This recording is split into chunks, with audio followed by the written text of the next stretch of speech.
background. Thank you, sir. Thank you so much.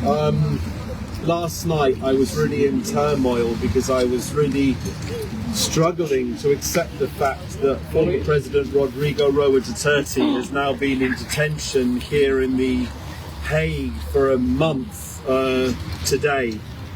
And having met him at the Palace, the first bloggers Christmas party, the attorney Harry Roque, I got to meet Harry Roque then.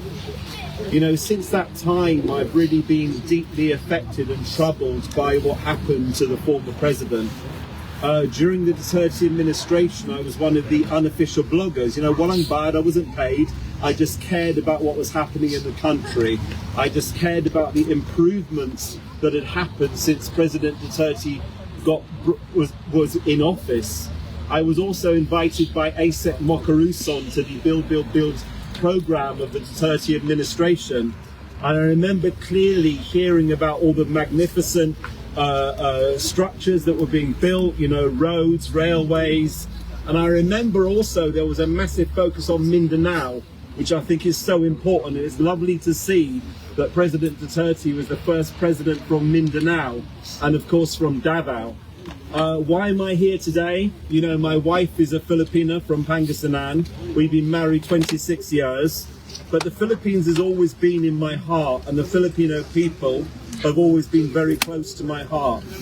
As I've said previously, I think the world would be a very dark place without the Filipino people, and I'd like to thank all the OFWs around the world for being here. I'm not going to make this political. You know, I'm a foreigner, and I don't have any right to be critical of the government. But all I would say is this. You know, President Duterte was very clear that he loved the country. You know, he said he loved the Filipino people. I remember his first Christmas speech when he said about, you know, a message to criminals, etc. This will be your last Merry Christmas. And all I think he was doing was warning people to behave.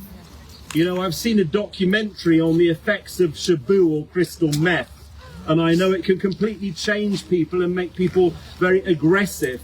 And I know when people are under the influence of shabu, you know, they're committing rapes, murders, really, really nasty crimes.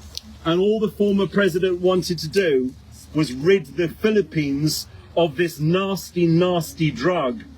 I remember again during the Duterte administration, I was basically posting information from the Philippine National Police on the amount of drug dens that were shut down, the amount of shabu that was taken off the streets. And I know that the Philippines became safer under Duterte administration. I first started visiting the Philippines about 30 years ago.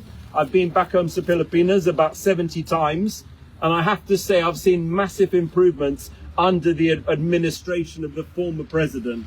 Again, I'm not here to be political, but I remember on March the 6th, the day that the president was taken to the ICC, I don't normally wake up in the middle of the night, but I woke up about 2 o'clock in the morning, and I was watching Facebook, and I saw the videos, and I saw Mum Hanilet, and I saw Mum Kitty, you know, and everyone was having to see what happened. You know, President Duterte was like a father to so many people, so many Filipinos. Yes.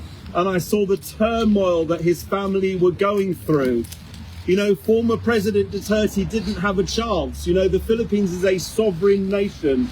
It has its own judiciary, its own court system.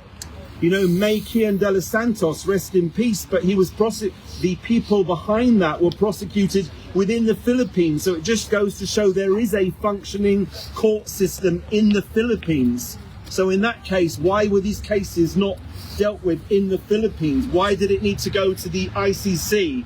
Why was President Duterte, a man who's 80 years old, a man with multiple medical conditions, who at the time was suffering a diabetic hypo, why was he dragged onto a plane and brought thousands of miles away? I remember during the Duterte administration, you know, the former president didn't really want to travel so far because of his advancing age. So why was he 80 years old? Why was he flown thousands of miles, you know, to put on a small plane, flown thousands of miles for this. And you know what? When he was flown to The Hague, to the ICC, he had a 25-minute court appearance, and apparently all that court appearance was so that they could make sure they got the right person. I understand about the wheels of justice, but wouldn't it have been far better, as President Duterte said himself, you know, he wants an investigation. He accepts there are questions to be answered, but why weren't the ICC able to do something before they brought him? Why couldn't they at least wait until everything was ready? Because I worry, I get really scared that this trial is going to take a long time. It's a very lengthy procedure. And, you know, I have to say one more thing. You know, there's no death penalty in Europe. There's no death penalty in the ICC. And I hate to say this, but what scares me the most is if this case goes on for a longer time. I hope former President Duterte lives for 1,000 years. I hope he does. But I do worry the more he languishes in jail, the more it's going to affect his mental health. And I'm so scared about that. I've been in absolute turmoil for the last month. I've been waking up in the middle of the night. I haven't been sleeping. This is my 3rd visit now to The Hague in the last 3 weeks. I cannot keep away from showing my support. I'd like to thank Sir Alvin and Sir Aldo. And I'd like to say, you know, outside the detention centre, there's a piece of grass there that they call Duterte Park. Please tell all your friends, please tell all your family, let's be there in solidarity. Yes. I know we can't go inside, but what we can do is we can be there for the former president. We can eat pancit, we can eat cakes, we can celebrate his birthday. You know, let's show the world, let's show the ICC, let's show the international community how much we love the former president. Please, Ma'am Hanilet, please can you send my love to the former president? I just ask you that, you know, if you're able to.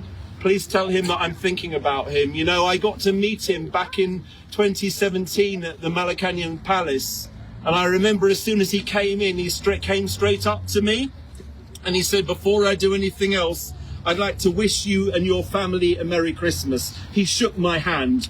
This is a person that the international biased media are calling a murderer. They're calling a tyrant. They're saying all these things. But we had a lovely conversation and he was a humble man. Again, I'm not saying there aren't questions to answer. I can't talk about the case. I'm not a lawyer. All I am is a British national who has personally had that respect and that friendship with the former president, and I'm standing here to say today that I care deeply about him, and I hope the ICC is listening. How can a man who's supposed to be a tyrant be loved by so many Filipinos across the world? I have to be honest, over the last 2 weeks I've had 100 million views on my Facebook. There's 110 million Filipinos, meaning to say almost every Filipino across the world. I've got messages from people in Iceland, in Greenland, in all around the world celebrating his birthday. People have spent their own money. None of you guys are paid. People have spent their own money to be here to show their love for the former president. Yes. Let's continue. Let's pray for the former president. Let's send him cards. Let's send him letters. Let's show him that we love him and that we care for him. Thank you so much to every single one of you who's been here today. Thank you to Euro Pinoy Media Network for allowing me to be here today. Thank you so much to everyone, my dear friend Senator Robin, you know, Senator Bongo, and everyone here and everyone watching in the Philippines, and to my family. You know, I love you guys, and to my asawa, thank you so much for allowing me to be here. Maraming salamat po. Mabuhay Filipinos. Mabuhay Tatay Digong.